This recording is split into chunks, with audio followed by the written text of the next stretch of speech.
তাহলে আমরা যদি এই মুহূর্তে চিন্তা করে দেখি, আমরা কিন্তু সনাতনী, কিন্তু দেখবেন সনাতন ধর্মের মানুষ হয়ে, সনাতনী হয়ে সনাতন ধর্মের মর্যাদা কিন্তু আমরা রক্ষা করতে পারি না।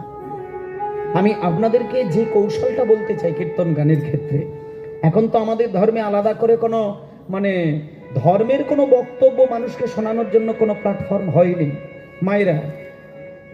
ইসলাম ধর্মে কিন্তু আলাদা করে তাদের ধর্মের সভা হবে, যেখানে লক্ষ লক্ষ মুসলমান ধর্মের মানুষ তারা তাদের আল্লাহ সম্পর্কে কিছু উপদেশ তারা গ্রহণ করেন। আস্তে বাজাবি বাবা, বড় হোক আস্তে বাজাবি, একটু আস্তে, কথাগুলো মানুষকে শোনাতে হবে, একটু আস্তে আস্তে বাজাবি। তোর বুদ্ধি ভালো আছে কিন্তু একটু আস্তে বাজাবি। জয় নিতাই।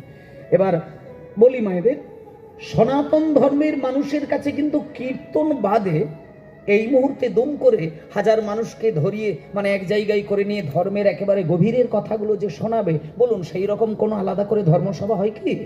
হয়নি। যদি হয় সেটা কীর্তন হয়, আলাদা কিছু হয় না। হ্যাঁ, মাঝে মাঝে কোথাও কোথাও ভাগবত পাঠ হয়, গীতা পাঠ হয়, তাও দেখবেন এই যে আজকে কীর্তন হচ্ছে, এখানে যত ভক্ত, পাঠের আসরে কিন্তু তত ভক্ত হয়। হয় কি? হয় না।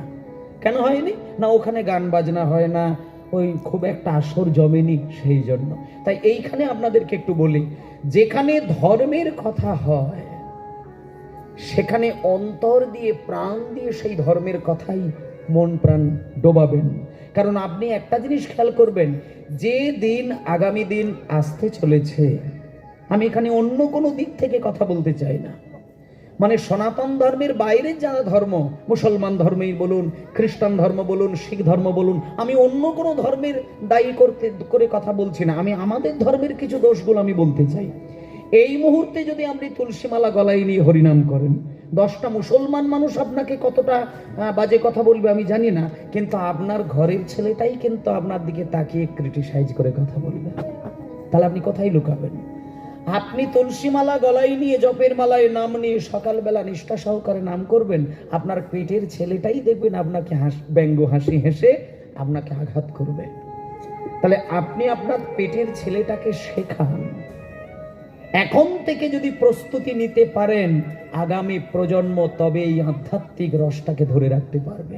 নচেত এক সময় বাংলাতে যে অত্যাচারটা ছিল, যে আপনার মন্দিরে ঢুকে আপনার ভগবানকে ডাকবেন, দরজায় লাথি মেরে টেনে নিয়ে সর্বপ্রথম যে কাজটা করতেন মায়েরা জানেন না, জিভটাকে গোড়া থেকে সাপটে কেটে দিতেন।